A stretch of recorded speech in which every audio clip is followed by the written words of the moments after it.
हाँ। कल्याण बौद्ध कथांक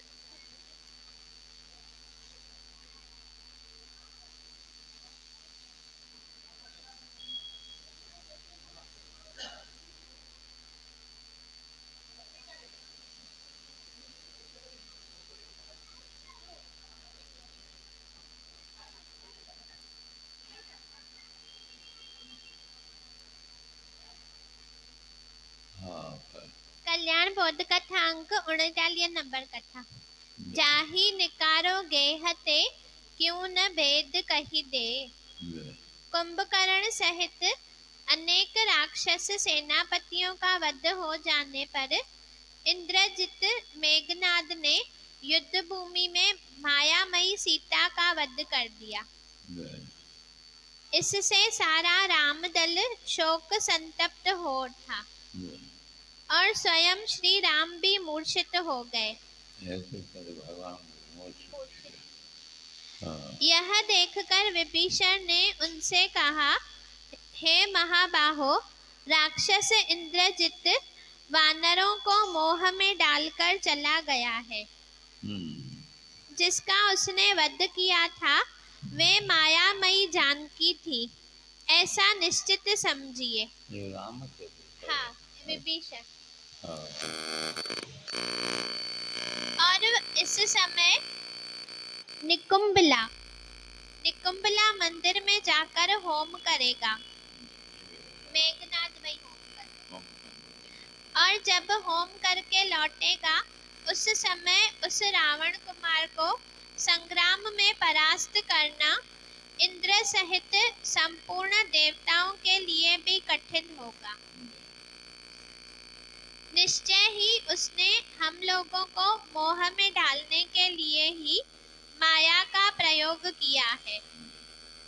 उसने सोचा होगा, यदि वानरों का पराक्रम चलता रहा तो मेरे इस कार्य में विघ्न पड़ेगा, इसीलिए उसने ऐसा किया है।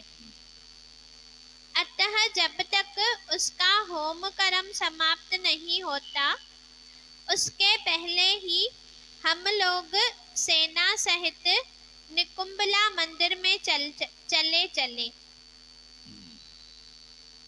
नरश्रेष्ठ, झूठे ही प्राप्त इस संताप को त्याग दीजिए। हे प्रभु, आपको शोक से संतप्त होते देख सारी सेना दुख में पड़ी हुई है।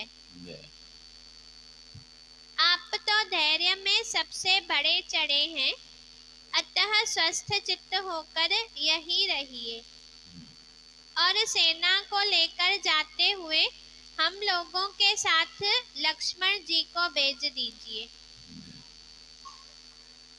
ये नरश्रेष्ठ लक्ष्मण अपने पैने बाणों से मारकर रावण कुमार को वह होम कर्म त्याग देने के लिए विवश कर देंगे।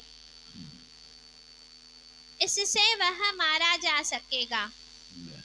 नरेश्वर, शत्रु का विनाश करने में अब यह कालक्षेप करना उचित नहीं है। शत्रु का विनाश करने में अब यह कालक्षेप करना उचित नहीं है, इसलिए आप शत्रु वध के लिए लक्ष्मण को भेजिए। वह राक्षस शिरोमणि इंद्रजित जब अपना अनुष्ठान पूरा कर लेगा तब सम्रांगण में देवता और असुर भी उसे देख नहीं सकेंगे।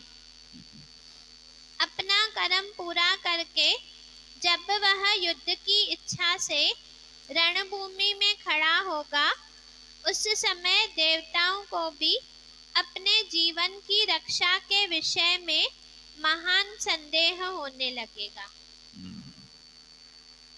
उस वीर ने तपस्या करके ब्रह्मा जी के वरदान से ब्रह्मशिर नामक अस्त्र और मनचाही गति से चलने वाले घोड़े प्राप्त किए हैं। निश्चय ही इस समय सेना के साथ वह निकुंभला क्षेत्र में गया है।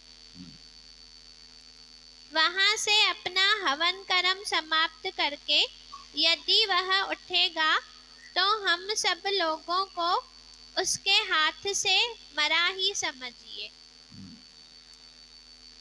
हे महाबाहो, संपूर्ण लोकों के स्वामी ब्रह्मा जी ने उसे वरदान देते हुए कहा था, इंद्रशत्रो, निकुंभला क्षेत्र के पास पहुंचने तथा हवन संबंधी कार्य पूर्ण करने के पहले ही जो शत्रु तुझ शस्त्रधारी को मारने के लिए आक्रमण करेगा, उसी के हाथ से तुम्हारा वध होगा। हे राजन, इस प्रकार बुद्धिमान इंद्रजित की मृत्यु का विधान किया गया है। इसलिए श्री राम, आप इंद्रजित का वध करने के लिए महाबली लक्ष्मण को आज्ञा दीजिए। उसके मारे जाने पर रावण को अपने सुहृदों सहित मरा ही समझिए। विभीषण के वचन सुनकर श्री रामचंद्र जी शोक का परित्याग करके बोले, सत्य पराक्रमी विभीषण, उस भयंकर राक्षस की माया को मैं जानता हूँ। वह ब्रह्मास्त्र का ज्ञाता, बुद्धिमान, बहुत बड़ा मायावी और महान बलवान है। वरुण सहित संपूर्ण देवताओं को भी वह युद्ध में अचेत कर सकता है। महायशस्वी वीर, जब इंद्रजित रथ सहित आकाश में विचरने लगता है, उस समय बादलों में छिपे हुए सूर्य की भांति उसकी गति का कुछ पता ही नहीं चलता। विभीषण से ऐसा कहकर भगवान श्री राम ने अपने शत्रु दुरात्मा इंद्रजित की माया शक्ति को जानकर यशस्वी वीर लक्ष्मण से यह बात कही, हे लक्ष्मण, वानर राज सुग्रीव की जो भी सेना है वह सब साथ ले हनुमान आदि यूथपतियों, ऋक्षराज जामवान तथा अन्य सैनिकों से घिरे रहकर तुम माया बल से संपन्न राक्षस राजकुमार इंद्रजित का वध करो। ये महामना राक्षस राज विभीषण उसकी मायाओं से अच्छी तरह परिचित है, अतः अपने मंत्रियों के साथ ये भी तुम्हारे पीछे पीछे जाएंगे। श्री रघुनाथ जी की यह बात सुनकर विभीषण सहित महापराक्रमी लक्ष्मण ने अपना श्रेष्ठ धनुष हाथ में लिया। वे युद्ध की सब सामग्री लेकर तैयार हो गए। उन्होंने कवच धारण किया, तलवार बांध ली और उत्तम बाण तथा बाएं हाथ में धनुष ले लिया। तत्पश्चात श्री रामचंद्र जी के चरण छूकर हर्ष से भरे हुए सुमित्रा कुमार ने कहा, हे आर्य, आज मेरे धनुष से छूटे हुए बाण रावण कुमार को विदीर्ण करके उसी तरह लंका में गिरेंगे जैसे हंस कमलों से भरे हुए सरोवर में उतरते हैं। इस विशाल धनुष से छूटे हुए मेरे बाण आज ही उस भयंकर राक्षस के शरीर को विदीर्ण करके उसे काल के गाल में डाल देंगे। इंद्रजित के वध की अभिलाषा रखने वाले तेजस्वी लक्ष्मण अपने भाई के सामने ऐसी बात कहकर तुरंत वहां से चल दिए। उस समय प्रतापी राजकुमार लक्ष्मण के साथ विभीषण, वीर अंगद तथा पवन कुमार हनुमान भी थे। उस समय रावण के छोटे भाई विभीषण ने लक्ष्मण से ऐसी बात कही जो उनके अभीष्ट अर्थ को सिद्ध करने वाली तथा शत्रुओं के लिए अहितकर थी। वे बोले, लक्ष्मण, यह सामने जो मेघों की काली घटा के समान राक्षसों की सेना दिखाई देती है, उसके साथ शिलारूपी आयुध धारण करने वाले वानर वीर शीघ्र ही युद्ध छेड़ दें और आप भी इस विशाल वाहिनी व्यूह का भेदन करने का प्रयत्न करें। इसका मोर्चा टूटने पर राक्षस राज का पुत्र इंद्रजित भी हमें यहीं दिखाई देगा।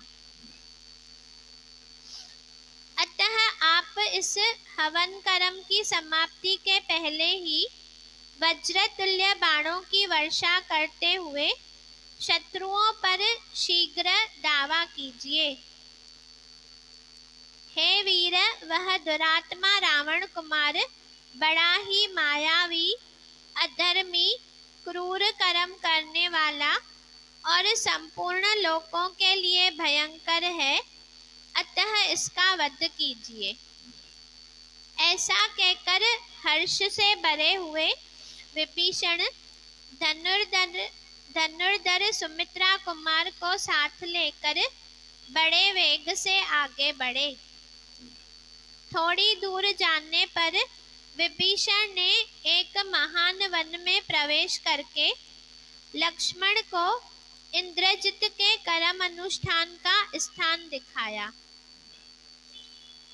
वहां एक बरगद का वृक्ष था जो शाम मेघ के समान सघन और देखने में भयंकर था। रावण के तेजस्वी भ्राता विभीषण ने लक्ष्मण को वहां की सब वस्तुएं दिखाकर कहा, सुमित्रा नंदन, यह बलवान रावण कुमार प्रतिदिन यहीं आकर पहले भूतों की बलि देता है, उसके बाद युद्ध में प्रवृत्त होता है। इसी से संग्राम भूमि में यह राक्षस संपूर्ण भूतों के लिए अदृश्य हो जाता है और उत्तम बाणों से शत्रुओं को मारता तथा बांध लेता है। अतः जब तक यह इस बरगद के नीचे आए, उसके पहले ही आप अपने तेजस्वी बाणों द्वारा इस बलवान रावण कुमार को रथ, घोड़े और सारथी सहित नष्ट कर दीजिए।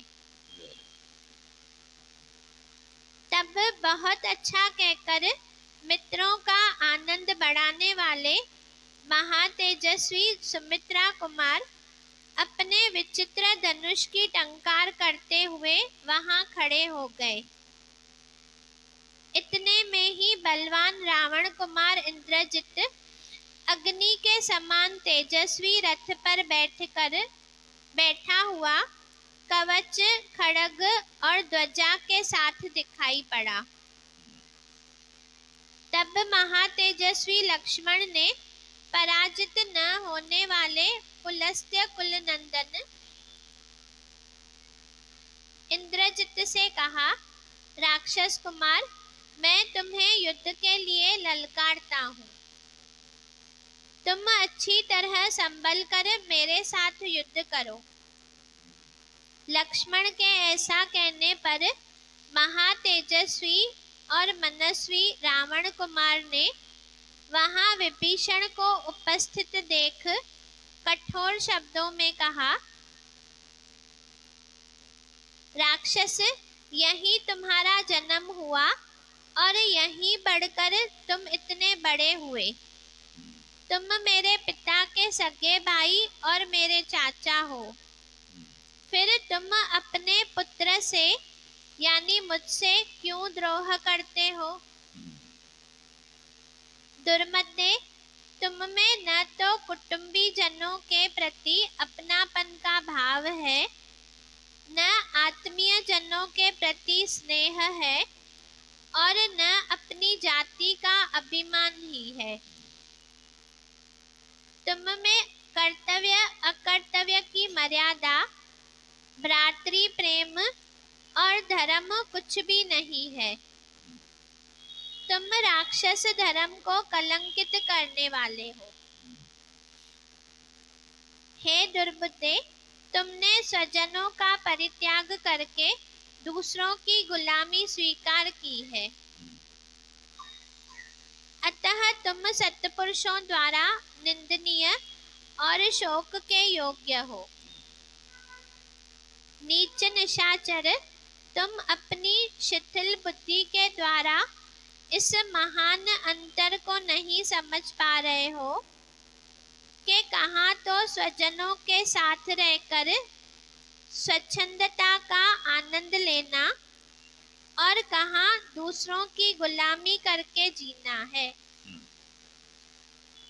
दूसरे लोग कितने ही गुणवान क्यों न हो और स्वजन गुणहीन ही क्यों न हो, वह गुणहीन स्वजन भी दूसरों की अपेक्षा श्रेष्ठ ही है, क्योंकि दूसरा ही होता है, वह कभी अपना नहीं हो सकता। जो अपने पक्ष को छोड़कर दूसरे पक्ष के लोगों का सेवन करता है, वह अपने पक्ष के नष्ट हो जाने पर फिर उन्हीं के द्वारा मार डाला जाता है। रावण के छोटे भाई निशाचर, तुमने लक्ष्मण को इस स्थान तक ले आकर मेरा वध कराने के लिए प्रयत्न करके यह जैसी निर्दयता दिखाई है, ऐसा पुरुषार्थ तुम्हारे जैसा स्वजन ही कर सकता है। तुम्हारे सिवा दूसरे किसी स्वजन के लिए ऐसा करना संभव नहीं है। अपने भतीजे के ऐसा कहने पर विभीषण ने उत्तर दिया, राक्षस, तू आज ऐसी शेखी क्यों बगाड़ता है? जान पड़ता है तुझे मेरे स्वभाव का पता ही नहीं है। अधम राक्षस राजकुमार, बड़ों के बड़प्पन का ख्याल करके तू इस कठोरता का परित्याग कर दे। यद्यपि मेरा जन्म क्रूर कर्मा राक्षसों के कुल में ही हुआ है, तथापि मेरा शील स्वभाव राक्षसों का सा नहीं है। सत्पुरुषों का जो प्रधान गुण सत्व है, मैंने उसी का आश्रय ले रखा है। क्रूरता पूर्ण कर्म में मेरा मन नहीं लगता, अधर्म में मेरी रुचि नहीं होती। यदि अपने भाई का शील स्वभाव अपने से न मिलता हो तो भी बड़ा भाई छोटे भाई को कैसे घर से निकाल सकता है? परंतु मुझे घर से निकाल दिया गया, फिर मैं दूसरे सत्पुरुष का आश्रय क्यों न लूं, जिसका शील स्वभाव धर्म से भ्रष्ट हो गया हो, जिसने पाप करने का दृढ़ निश्चय कर लिया हो, ऐसे पुरुष का त्याग करके प्रत्येक प्राणी उसी प्रकार सुखी होता है, जैसे हाथ पर बैठे हुए जहरीले सर्प को त्याग देने से मनुष्य निर्भय हो जाता है। जो दूसरों का धन लूटता हो और पराई स्त्री पर हाथ लगाता हो, उस दुरात्मा को जलते हुए घर की भांति त्याग देने योग्य बताया गया है। पराये धन का अपहरण, पर स्त्री के साथ संसर्ग और अपने हितैषी सुहृदों पर अधिक शंका, अविश्वास, ये 3 दोष विनाशकारी बताए गए हैं। महर्षियों का भयंकर वध, संपूर्ण देवताओं के साथ विरोध, अभिमान, रोष, वैर और धर्म के प्रतिकूल चलना, ये दोष मेरे भाई में मौजूद हैं, जो उसके प्राण और ऐश्वर्य दोनों का नाश करने वाले हैं। जैसे बादल पर्वतों को आच्छादित कर देते हैं, उसी प्रकार इन दोषों ने मेरे भाई के सारे गुणों को ढक दिया है। इन्हीं दोषों के कारण मैंने अपने भाई एवं तेरे पिता का त्याग किया है। अब न तो यह लंकापुरी रहेगी, न तू रहेगा और न तेरे पिता ही रह जाएंगे। राक्षस, तू अत्यंत अभिमानी, उद्दंड और मूर्ख है। इन दोषों के कारण इन दोषों के कारण मैंने अपने भाई एवं तेरे पिता का त्याग। न भाई ये आगे मानो रावण लाज से हाँ हिकड़ो ही के भविष्य में छोड़ हाँ मुझो बाऊ तुझो की रावण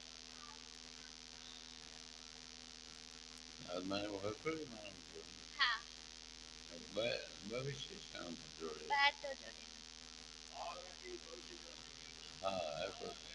हाँ मैं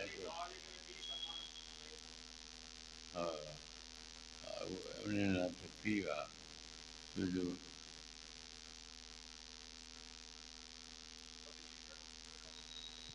एक मैंने अपने भाई मना रावण और तेरे पिता रावण मना देवबा को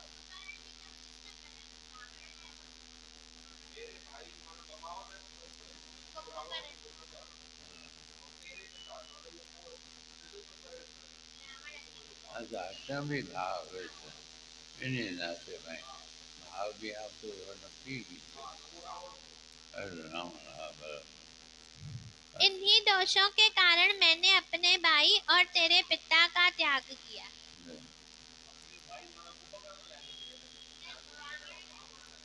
भाव से रावण से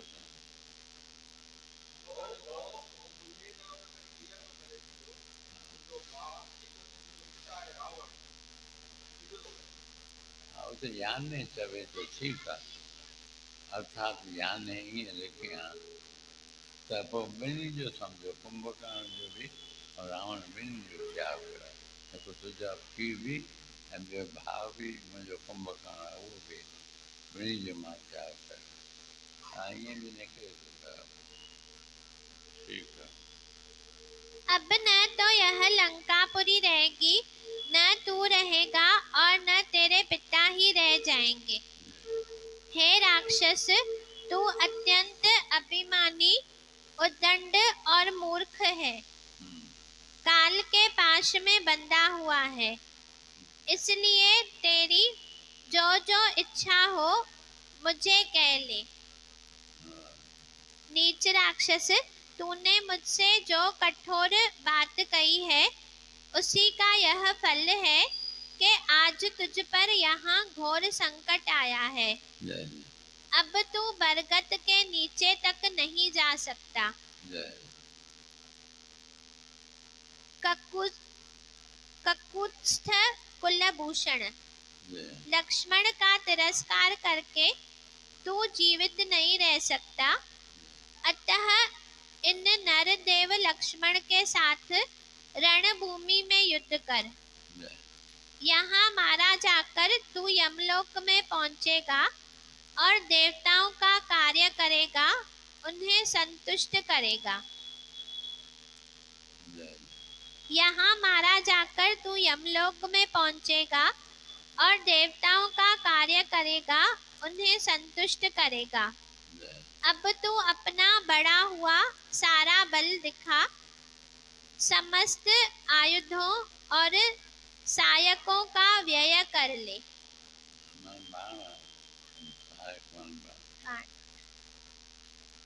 समस्त आयुधों और सहायकों का व्यय कर ले, परंतु लक्ष्मण के बाणों का निशाना बनकर आज तू सेना सहित जीवित नहीं लौट सकेगा। विभीषण की यह बात सुनकर रावण कुमार इंद्रजित क्रोध से मूर्छित सा हो उठा।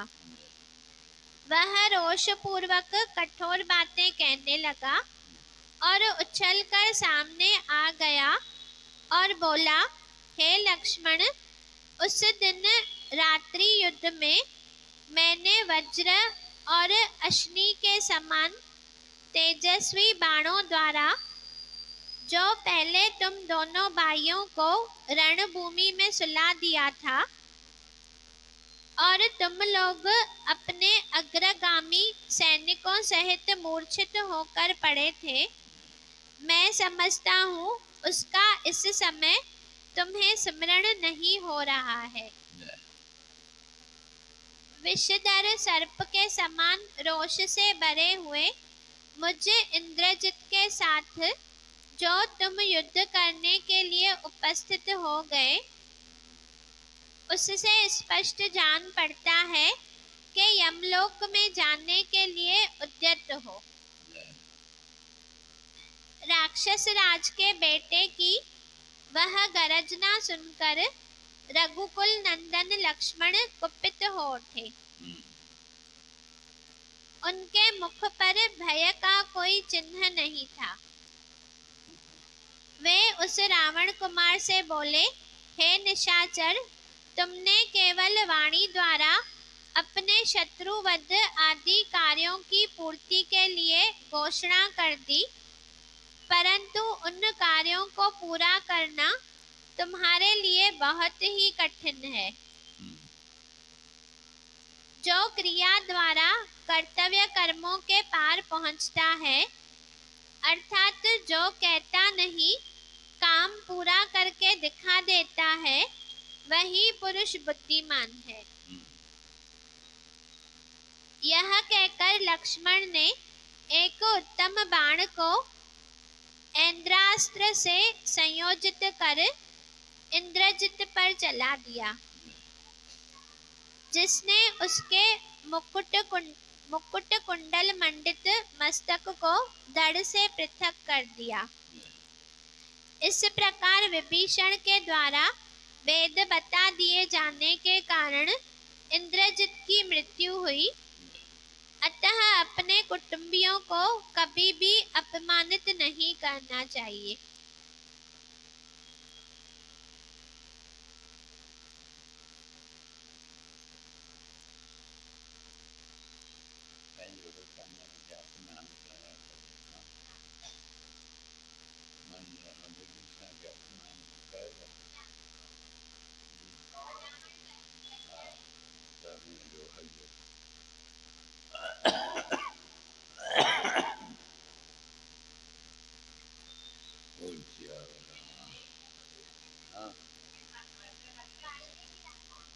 वाल्मीकि रामायण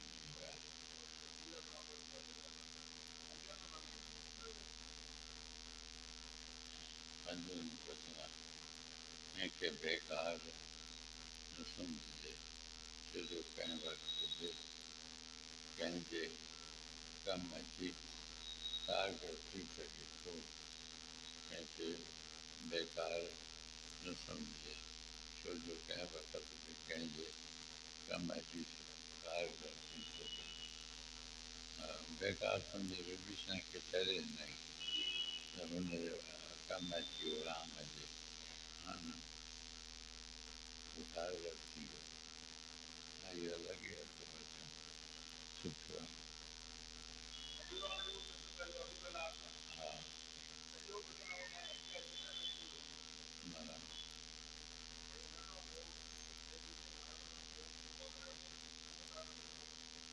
वो ध्यान दे सब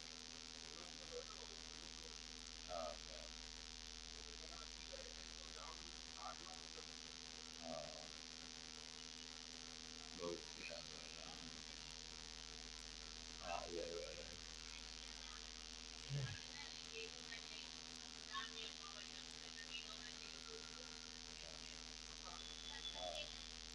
कख भी नंदन दजे कख भी वरी विठो उडी पवई जैक में केॾो ॾेई दुख हा इहो त इहो बि मिले ई वई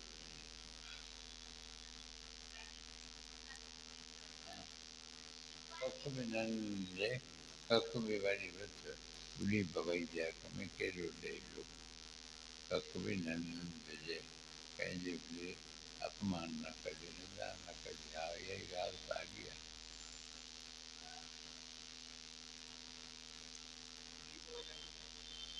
केॾो ॾेई दुख केॾो दुख ॾींदो छा था विया कंहिंजो आहे साम्हूं ईंदो आहे छा था कख भी नंदन दजे कख भी वरी वठ उॾी पवई जैक में केॾो ॾेई दुख